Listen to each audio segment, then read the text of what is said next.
começar declamando uma música do Gilberto Gil, que eu acho que é muito potente para a gente começar bem esse ano, né?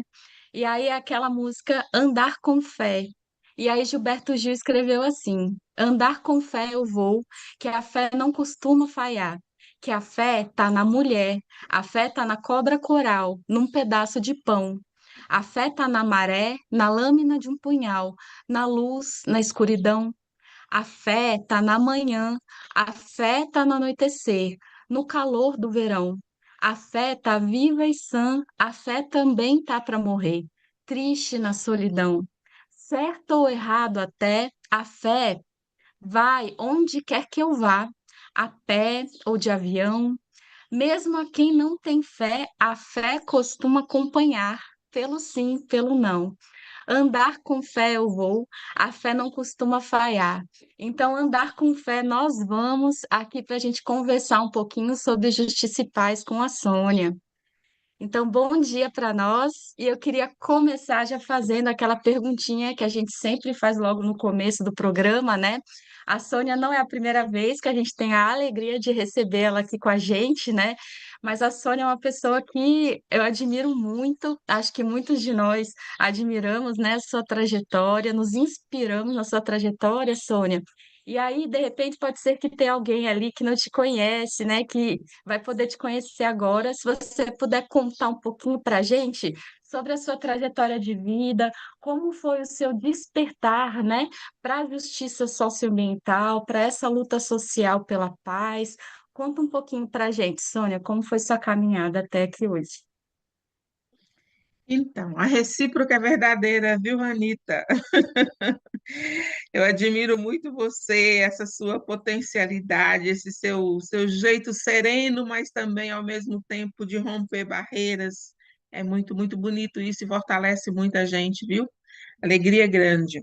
Então, eu acho que muita gente já, como você mesma disse, já algumas vezes eu já disse isso aqui, né? Então, eu venho aqui do norte de Minas, Montes Claros, de uma realidade periférica mesmo.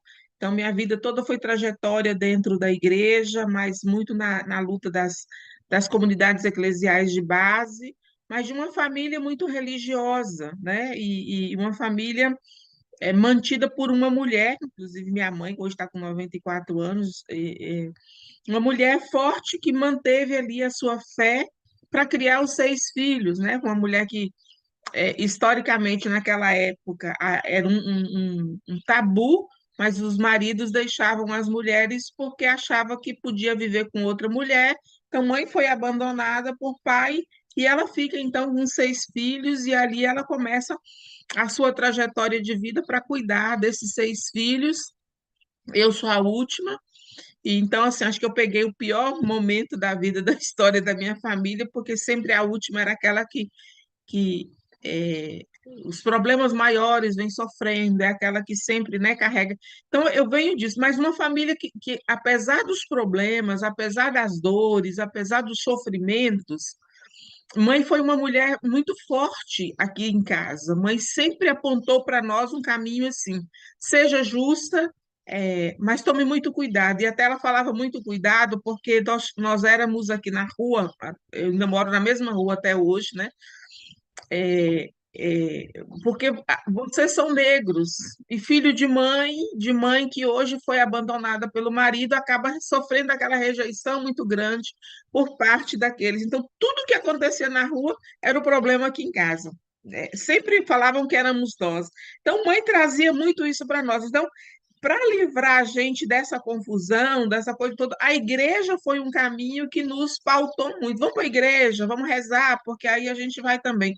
Só que nessa trajetória de igreja, eu aprendi um outro lado da igreja, que não é só aquela coisa de abaixar a cabeça, mas uma igreja encarnada com a vida, uma igreja que não aceita injustiça, uma igreja que fala que é preciso sair para você garantir seus direitos, e que esse Jesus é um Jesus que não se calava e não deixava que as pessoas se calassem diante da injustiça, sabe?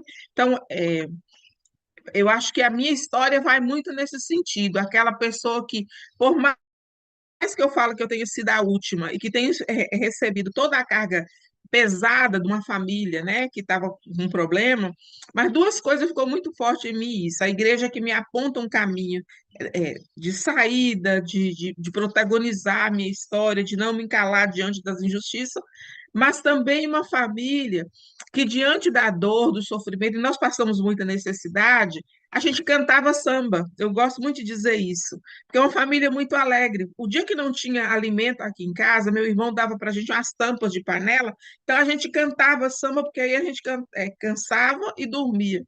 Então, assim, diante da dor, é preciso se fazer também esse momento de alegria. Então, isso para mim fica muito forte. E por que que eu falo que fica muito forte? Porque a gente não para na dor. Você te chama para avançar, para caminhos novos. Você pode pensar em perspectiva nova. Então, acho que isso, essa é a minha trajetória, essa é a minha história hoje, mas ali, assim, na família eu fui a única naquela época dos 6 filhos, a única que estudou, né, e tudo mais. Mas hoje eu tenho muitos sobrinhos que eu tenho conseguido ajudar e que já avançaram sozinhos.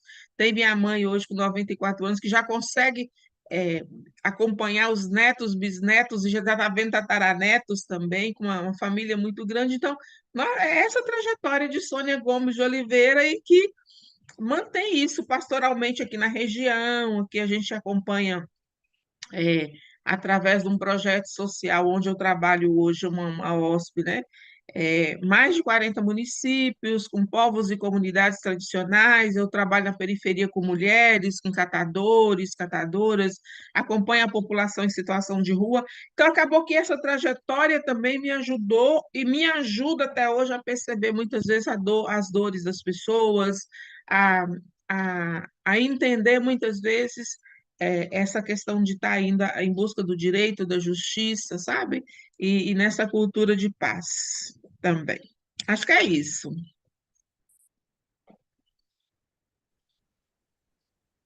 Sônia, muito lindo te ouvir. Acho que você traz uma mensagem muito bonita, assim, que eu vou querer levar comigo para sempre lembrar. Isso de que a gente não para na dor, né? E aí, isso que você traz também, né, sobre a questão da luta por direitos, né? Então, esse ano novo ele começa logo depois do Natal, né? E a gente tem muito essa perspectiva de um Jesus, né, que ele é um sujeito e um exemplo revolucionário, né? Uma luz revolucionária nesse caminho, né, de uma realidade de muita desigualdade, muita injustiça, né? Mas na qual a gente é sujeito de direitos, né, sujeitos da história, em que a gente pode se unir, né, em comunhão, no trabalho em rede, para a gente mudar essa desigualdade, essas injustiças, né? E aí, Sônia, eu já ia começando um pouco, né, o nosso assunto de hoje, já inspirado nessas reflexões que você trouxe para nós, né?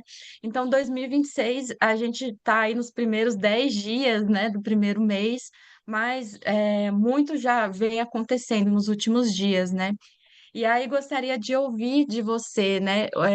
O que que você tem visto desse começo de ano, ou o que que você já tem observado que vai vir, né, para o ano que vem, em termos de potencialidades para esse ano, em termos de desafios, né?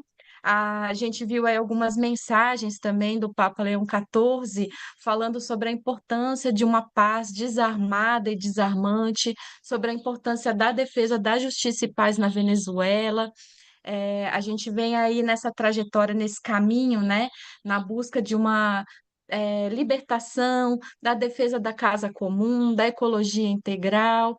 E aí, como que você vê, então, todas essas questões agora para 2026, né? Parece que esse ano vai ser longo para nós, né? Mas também de muito potencial para a gente se unir, talvez. É isso, Sônia?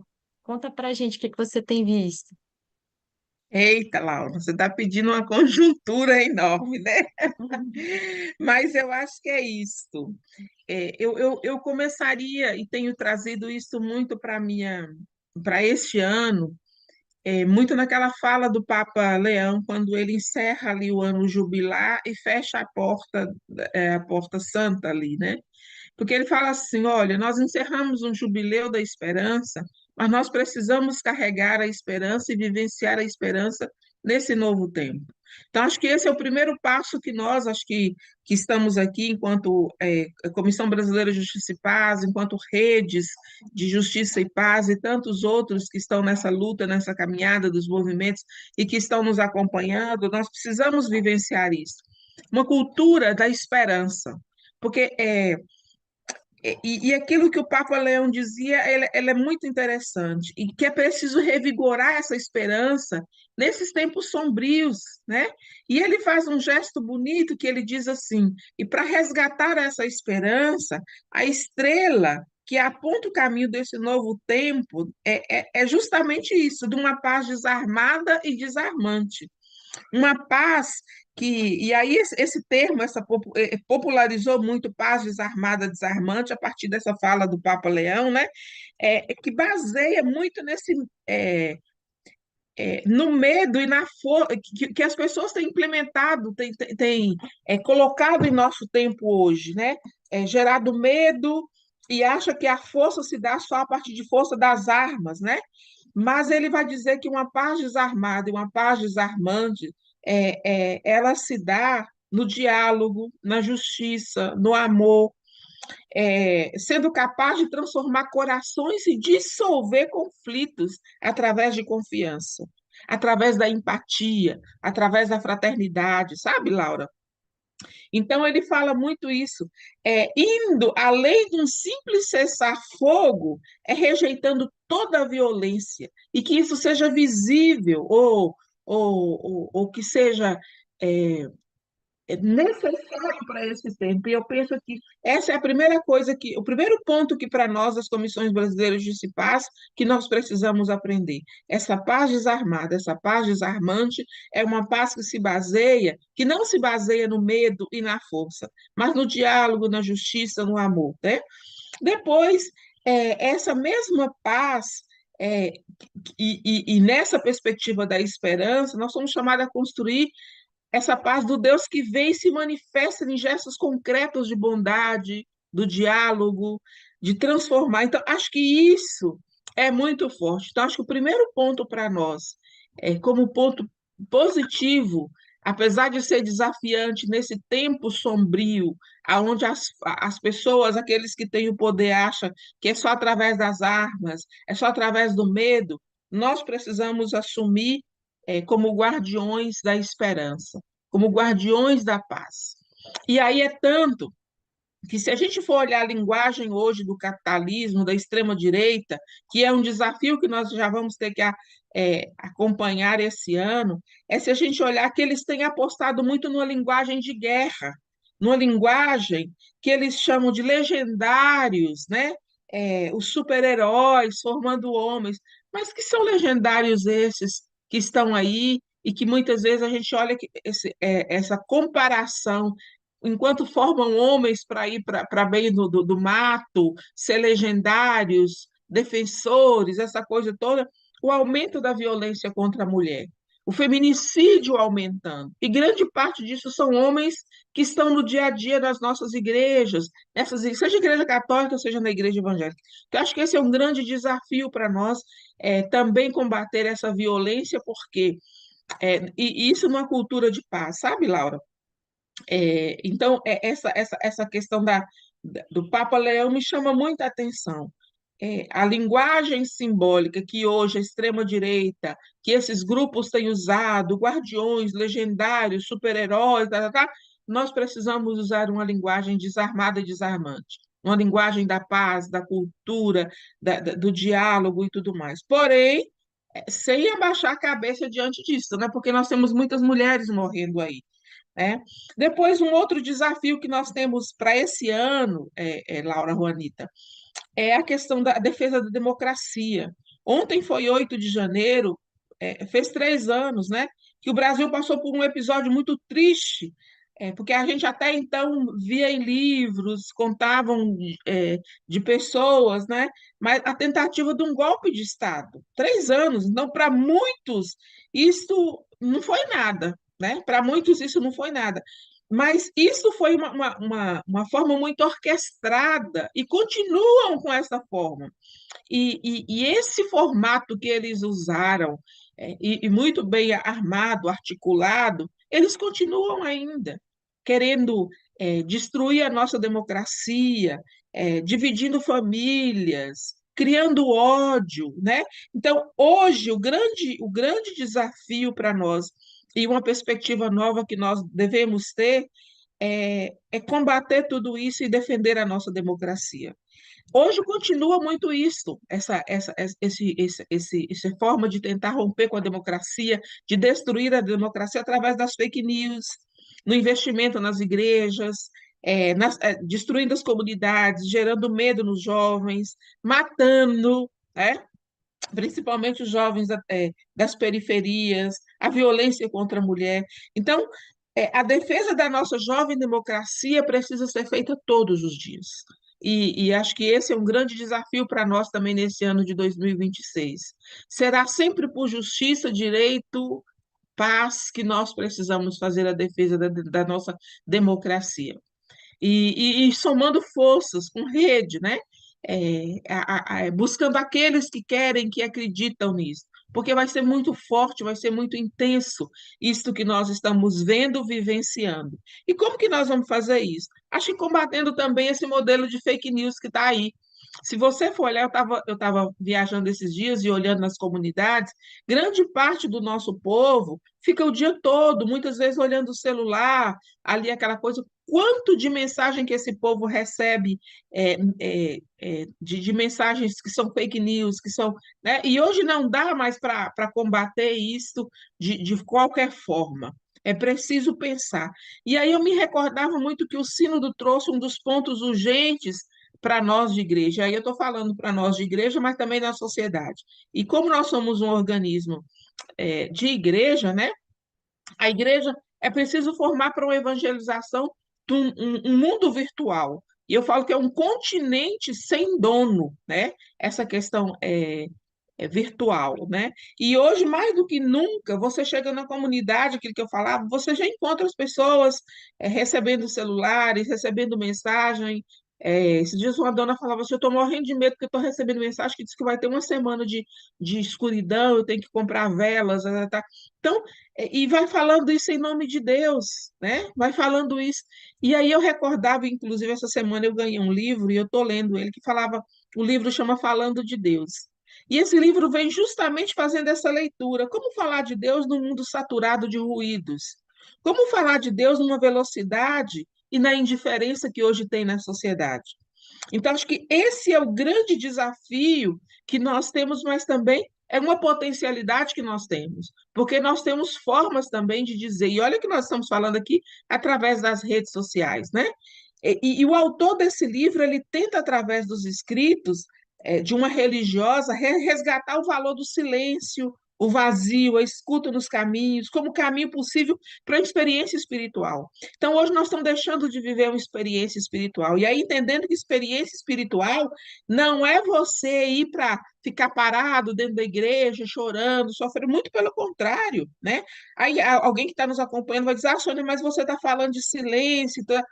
Então, nesse tempo, justamente agora que nós precisamos, e esse silêncio é justamente para a gente entender, precisar tirar os olhos dessa busca rápida que a internet aponta para a gente, para perceber aquilo que está ao nosso redor, perceber o lugar sagrado, o lugar da compaixão, o lugar da solidariedade.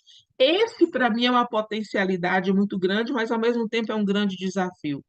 Em nossas comunidades, em nossos territórios, muitas vezes nós não conseguimos perceber a potencialidade, nós não conseguimos perceber os desafios que nós temos. Nós estamos olhando muito para longe, para distante, e não percebemos aquilo que está próximo da gente. Eu estou falando muito, né, Laura? Mas é porque você me fez uma pergunta, eu estou só. Vou trazer, já estou encerrando já esse ponto aqui, sabe? Depois, um outro ponto que eu acho que é um desafio para nós é essa questão de centrar força nas eleições. E nós precisamos, é um desafio, esse para mim talvez é um dos maiores desafios para nós esse ano, é porque é um ano de eleição e é um ano que nós vamos receber muitas. É, é, nós vamos perceber muitas desavenças. Nós falamos aqui em ingresia, né? Na nossa região aqui. Muitas desavenças, muitas ingresias, muita coisa assim. Mas é aqui que nós precisamos entender que e centrar força e trabalhar com o nosso povo, retomar aquele trabalho de base das reflexões que aponta, principalmente porque nós afastamos, e aponta justamente para esse grande desafio de encantar as pessoas para que elas saibam votar. Porque não adianta você votar num presidente que você gosta, mas você tem um Senado e uma Câmara de Deputados como essa que nós tivemos agora, nesse tempo que nós estamos vivendo, né? Então, é um desafio muito grande que nós precisamos ajudar o nosso povo a entender o que é formar, não é só eleger um presidente, mas é também criar um parlamento bom que consiga vivenciar isso. E aí eu volto muito naquele processo do encantar a política, que eu acho que é uma potencialidade muito grande que nós temos e que precisa ser assumido, porque o encantar a política, ele é um projeto baseado na Fratelli Tutti. Se somos todos irmãos, é preciso pensar coletivamente, sabe, Laura? E é nesse sentido, então, que eu acho que a gente precisa vivenciar e resgatar muito essa potencialidade. E, por fim, já encerrando mesmo, mais dois pontos. É olhar a campanha da fraternidade, que é um desafio que nós temos esse ano, de tratar o tema da moradia, que é desafiador, essa realidade, a falta de moradia, os problemas causados pela falta de moradia, porque moradia é um direito e é um direito humano, é por justiça. E depois, para dentro da igreja também, eu acho que é construir essa estrutura de uma igreja sinodal, estrutura mais leve, acolhedora, um caminho que precisa ser implementado hoje na igreja. Eu acho que é um desafio para nós, enquanto Comissões Brasileiras de Justiça e Paz. E por último mesmo, eu acho que a grande perspectiva nossa é realizar o quinto encontro nacional da Rede Brasileira de Justiça e Paz. Eu acho que essa vai ser uma das grandes esperanças nossa, porque o próprio tema, então, aqueles que estão aqui nos acompanhando, que ainda não fez a sua inscrição e que queira conhecer um pouquinho também, é entender. O nosso tema está bonito, a sinodalidade e profecia para fortalecer a democracia no Brasil, o papel das igrejas nas eleições de 2026. Então, acho que isso conta muito. Então, aqueles que estão nos acompanhando, a rede de Justiça e Paz, que ainda não fez sua inscrição, venha integrar conosco, porque acho que essa vai ser uma das grandes potencialidades que nós temos de capacitar e intensificar esse laço de solidariedade das redes Justiça e Paz, de tentar resgatar essa questão da profecia, da sinodalidade, nesse tempo tão difícil e sombrio que nós estamos vivendo na nossa sociedade. Parei agora, Laura, eu falo demais, né? Imagina, Sônia, eu estou gostando demais. Eu estou imaginando assim como é enriquecedor ouvir todas essas conexões que você traz. E aí, Sônia, eu fiquei pensando, né, sobre aquela música do Rapa que fala paz sem voz não é paz, é medo, né? E aí a gente fala sobre a Justiça e Paz, a gente vem nessa comissão, né, Justiça e Paz. Então, a gente está aqui, né, fazendo esse esforço da educação popular, da comunicação popular nas redes, nesse programa, para que seja uma justiça e paz com voz, né? E com uma voz ativa em defesa, então, dessa ecologia integral, da casa comum, né? Da paz desarmada e desarmante, como fala o Papa Leão XIV. E aí eu separei um pequeno poema que é do Eduardo Galeano, que do livro dele, né, o livro dos abraços, ele tem um primeiro poema que fala sobre o mundo. E aí fiquei pensando muito sobre essa questão da importância, né, da nossa unidade, da nossa solidariedade enquanto povos latino-americanos nesse contexto da ofensiva de guerra imperialista, né? Já que estamos nessa luta, como fala o Papa Leão XIV, de uma paz desarmada e desarmante, né, em defesa dos direitos, pensei muito em Eduardo Galeano, que alimenta, né, essas nossas identidades latino-americanas, a nossa solidariedade contra as desigualdades, né, entre os povos, desigualdades, estamos em luta contra as desigualdades e violências raciais, de classe, de gênero.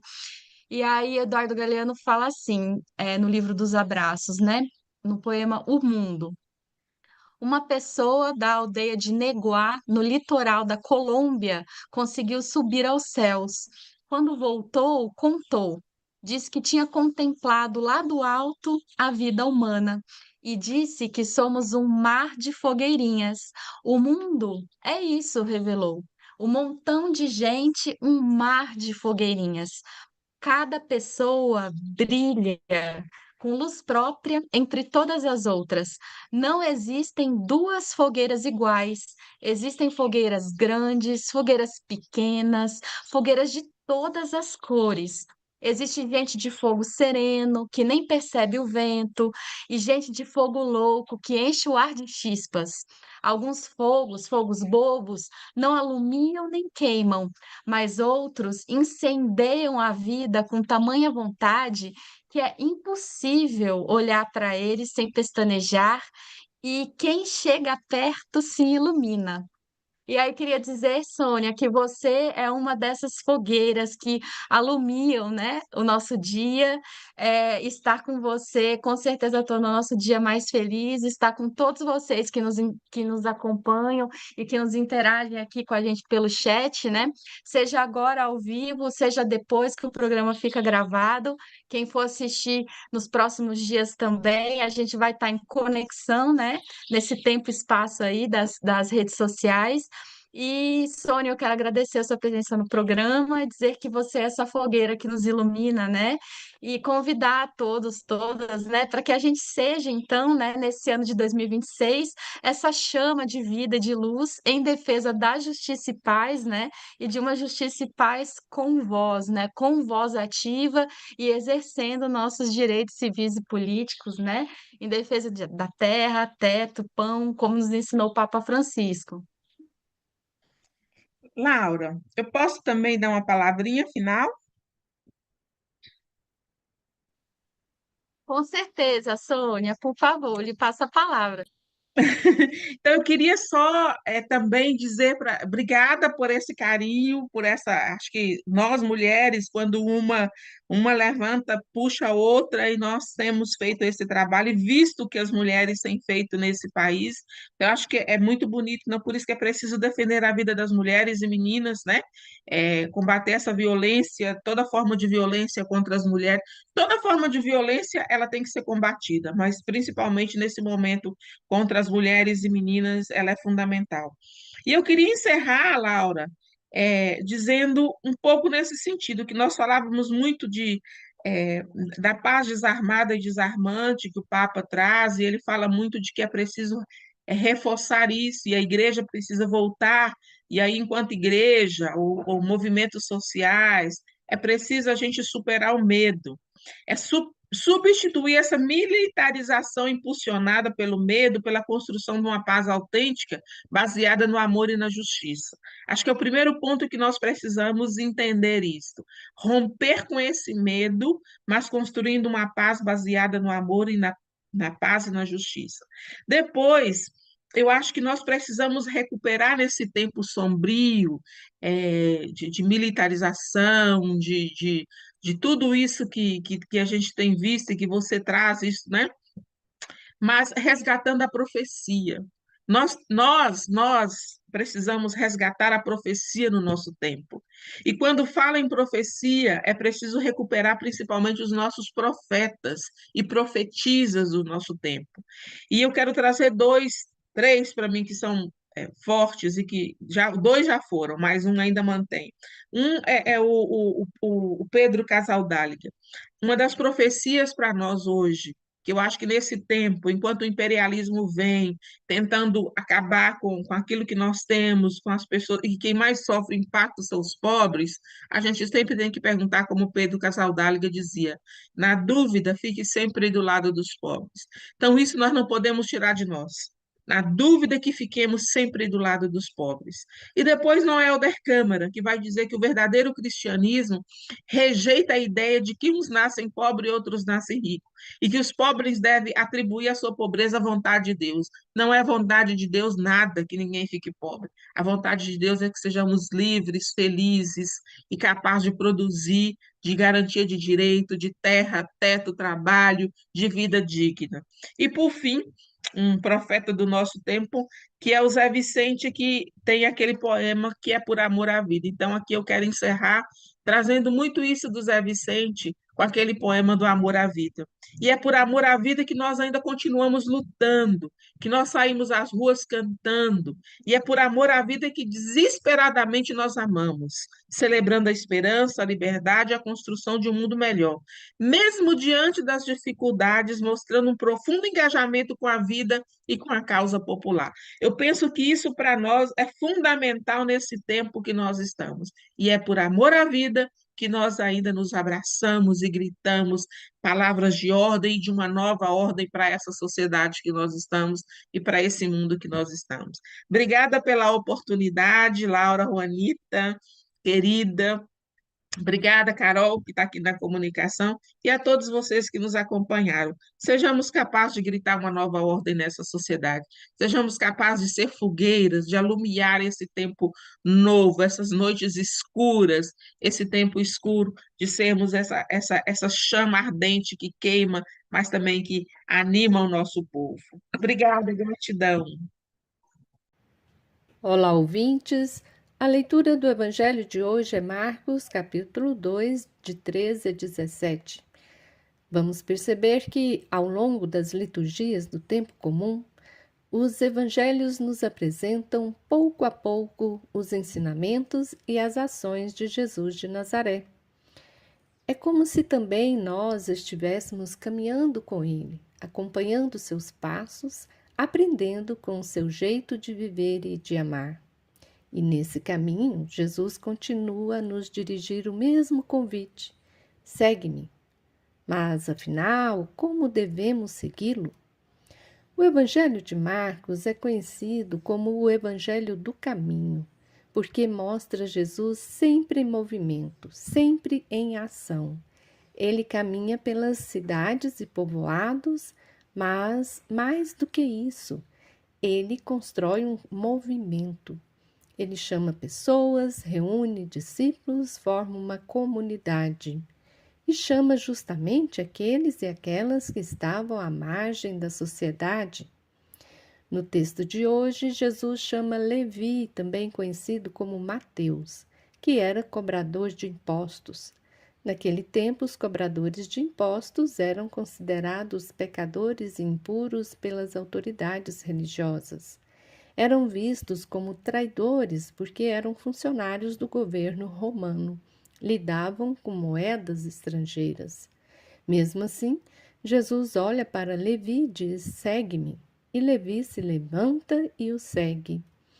A comunidade cristã que está por trás do Evangelho de Marcos percebe claramente: Jesus não age como as autoridades religiosas do seu tempo.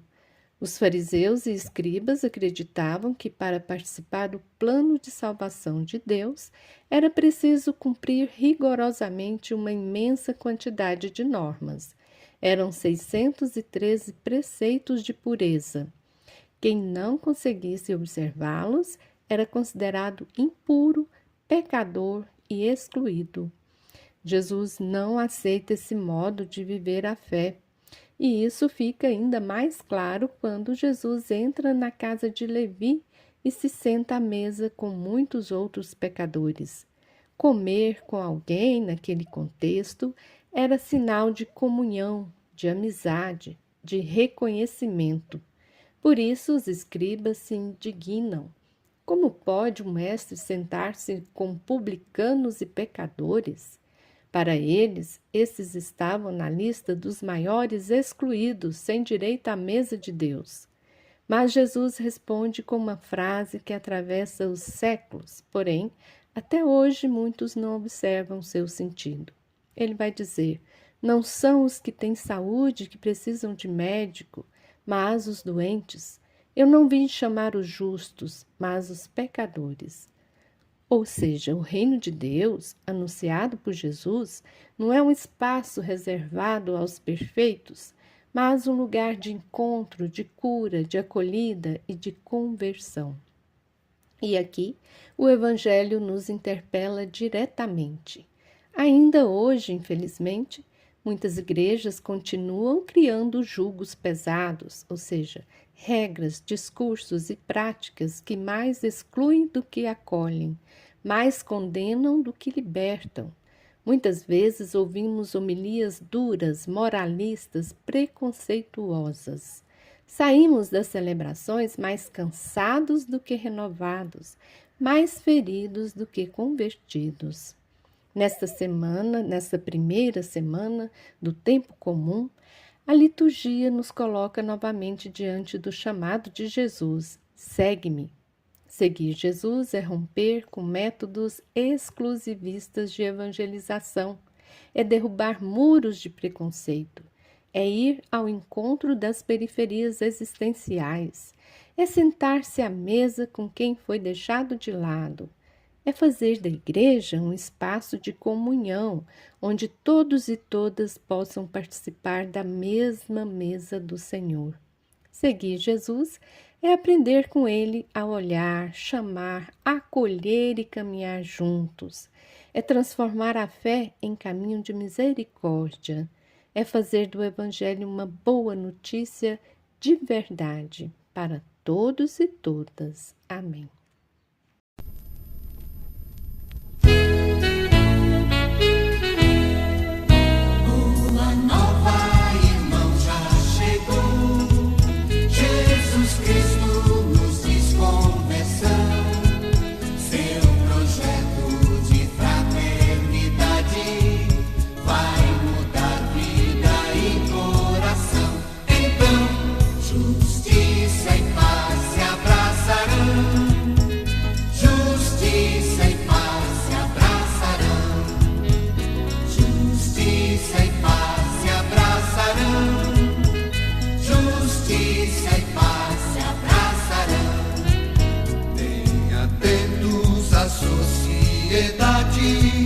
Bem comum, todos dando as mãos, os direitos também os deveres, respeitados por todos serão. Então, justiça e paz se abraçarão, justiça e paz se abraçarão, justiça e paz se abraçarão.